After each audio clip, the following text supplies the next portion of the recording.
All right, welcome back. So Shia is going to cut her cake. So as we said, it's her happy rebirth. She's 2. So I turned 2 on November the 12th, 2 days ago. And I got her a nice little cake and got her something we can work on in therapy too. So I got her like a little shape pattern things, blocks that we can work on. So some just fun for her birthday. She also got on her new little outfit. We'll take some pictures for it, let her feel comfortable. So you want to sing your happy birthday song?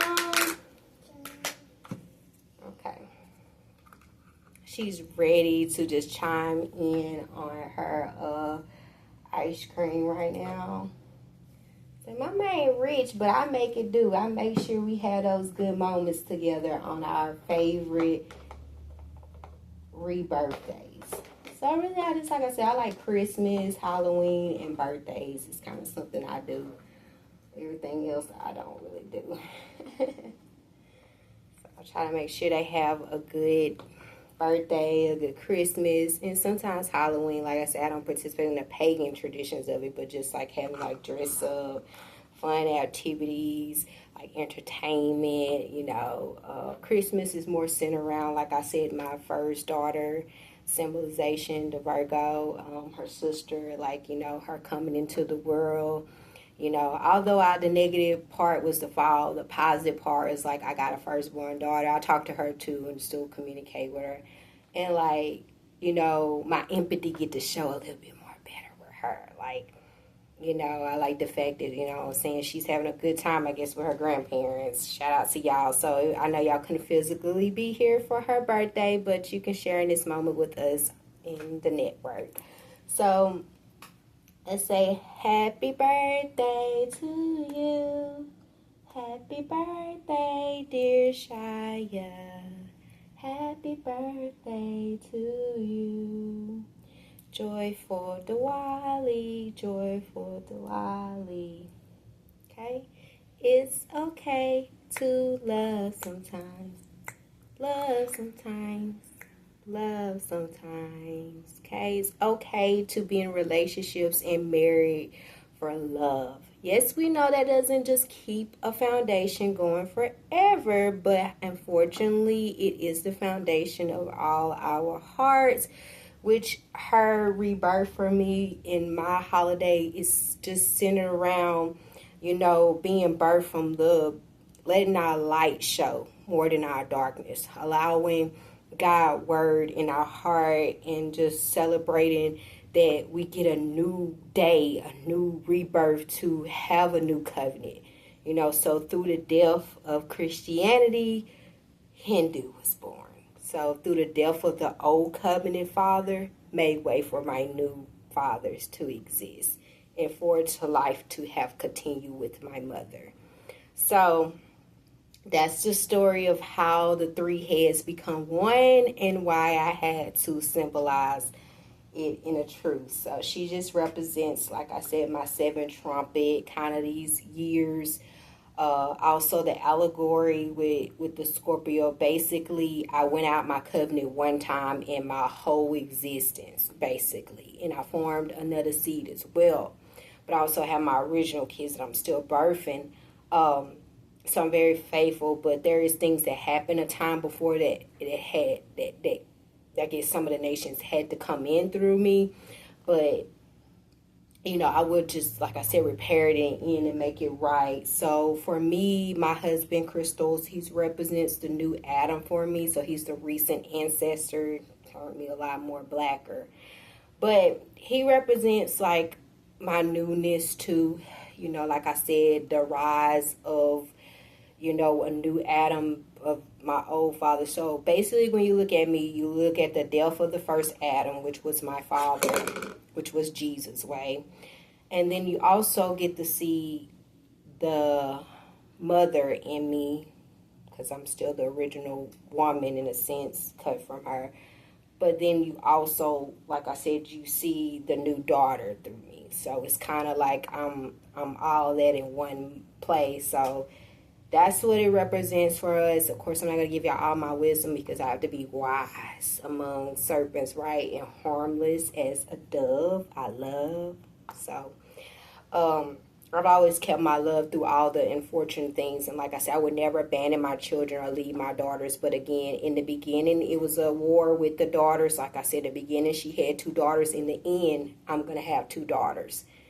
Either way you look at it, beginning and end, it still showed there has always been a warfare with me when I was giving birth to daughters. But when I was giving birth to sons, it's never that heightened to where people attacking. You know what I'm saying? I'm not saying that sons are not better than daughters. It's just like she said, when the word come forth and we're using a lot of spiritual energy, we use more spiritual energy in creating daughters than we do sons. They're just easy to make. That's why you see a lot of them. But when especially creating our own image, men do not understand that it's way more energy that's involved with that. It's also a lot more heaviness because then we're going to want to protect them like we wasn't protected, like we have so much. It's like when you have a daughter, you have no choice but to reflect and heal. Or either die, in a sense, because it's like, it's that life or death moment. Like, you know, if I'm going to repeat or I'm going to make a new way for them. You know what I'm saying? I'm either going to break chains and be sacrificed for them, or I'm going to, like, you know, lead them to a better light. Like, there's no in between because they need an example, too, of a good mother. They don't need to be led astray with, you know, weakness either. So, same way, the sons don't need to be. So, I'll be very selective. So I may not have a lot of kids. I'm not the most woman in the earth that maybe have a bunch of kids like a lot of other covenant women, but I have enough that's good for me. No, I'm not racist and I'm not prejudiced, but I do have a truth where I am selected with my body and who I procreate with because I'm supposed to be. Any other woman's supposed to do that too. So I think men get the notion of, you know, they have to understand, too, the difference between prejudice and bias. There's 2 different things in whatever this other term is. But just know that there is some type of truth to where I have to protect myself, so don't take it personal if I say no to a situation or a moment or procreation with you. It's not nothing personal. It's just a truth that I hold that I have to protect myself because, like I said, with this one, I didn't get that shot. So she's the first child. I didn't. So I'm still in that life and death moment of anything can happen to me because, again, it did mix in me. So overall, I've been feeling healthy after I've had her. It's been 2 years now, but I do have my moments where I feel like my spirit is fighting right now to live. So that's all I'm trying to do is keep my spirit up because he really did attack me. His blood is very, very potent. It did attack me. So I have to, it's like a spiritual thing right now going on in a sense. But I went and I feel like it because most days I'm feeling good. You know, I'm doing good. It's just that mixture occurred and I'm living after that. But as you say in the Scorpio allegory, at one time I did die to give birth to children. And my children made it, and sometimes I didn't. And that's the whole reality of what I'm trying to get them to understand, why I cannot repeat that cycle or be involved with defilement of men. I have to have a clean male as my birthright, my portion to procreate with. So I chose mine and set him aside where I'm going to procreate with him, made a covenant with him everlasting. So I can have a body to come through too, so it's important for me to have a portion too. So yeah, thank you for checking on us too, husband. He checked on us pretty good. Like, I really look at him as a friend and not a husband. So I know sometimes he's like, damn, you act like I'm not even. I'm like, yeah, you are mine. So I just don't, like I said, believe in idol worshiping, but I let him know I'm appreciative, you know, in small ways. I try to my best. So I'm going to take you a piece of cake out. I'm going to leave some of the cake, half of it, for the little other kids to join in. So y'all be welcome to get y'all a piece of slice of cake I put out for you all and give the kids some for us. You know, a piece of cake or so. for the mommies, or we can have, I know it's not a big cake, you know, I couldn't afford a real huge one in the way I wanted to really make it, but she'll get something. Something's better than nothing for her days.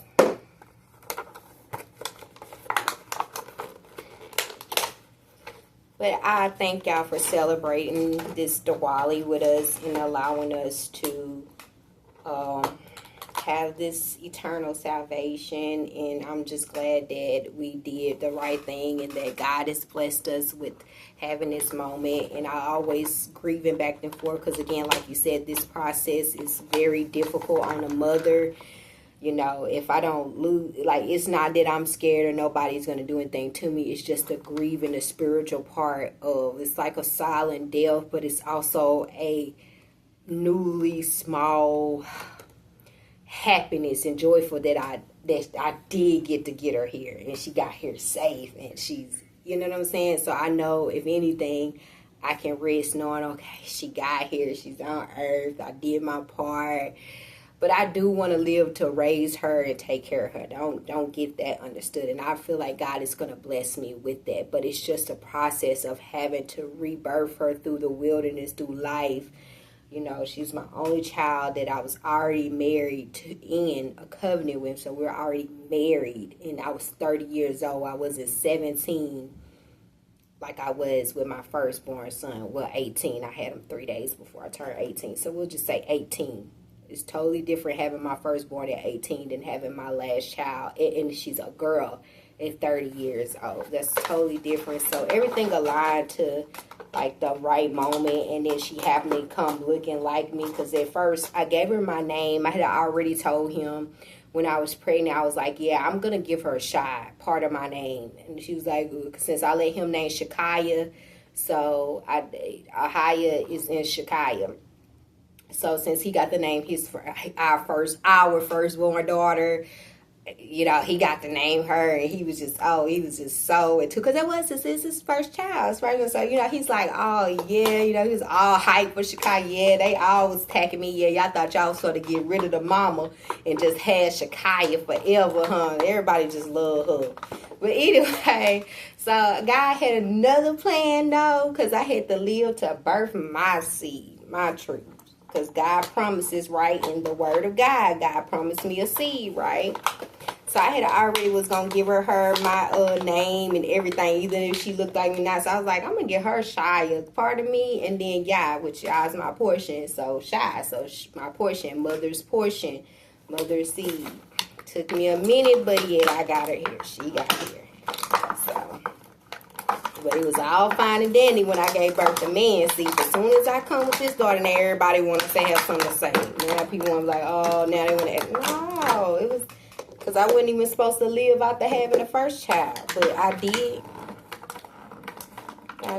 And thank God for that. So they're not going to take my Dwali joy for a moment where I have defeated darkness with the power of light, truth, the word of God. Devil is a liar and defeated. So yeah, my father's little religion came in handy somewhat because he got to tell the truth. Okay, so we're going to eat some more cake.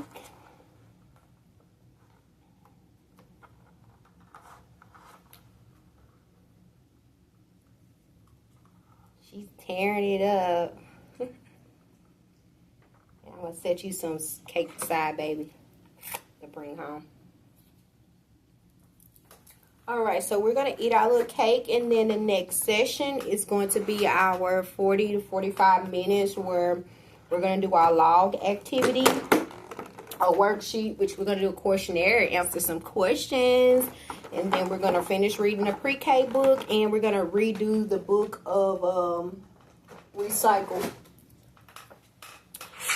Read-alongs. Today we're not going to do speech bug because we don't have time because I wanted to celebrate her little birthday with her. So time has been taken a little away from this moment of session. So we're just going to do the regular read-along, answer our questionnaire, do a worksheet. But she did watch her little 30-minute, at least 30 minutes of a little activity for us, like learning letters, numbers, stuff like that. And then she was drawing and writing as usual. So she's been a good girl. She's been a lot quiet today than usual. She did show me how to wash my hands again. So she's like, so y'all must be doing something good about that, teaching her, because she's always, after she used the bathroom, thank y'all for having a potty seat right there. So I'm going to get one for her here at home.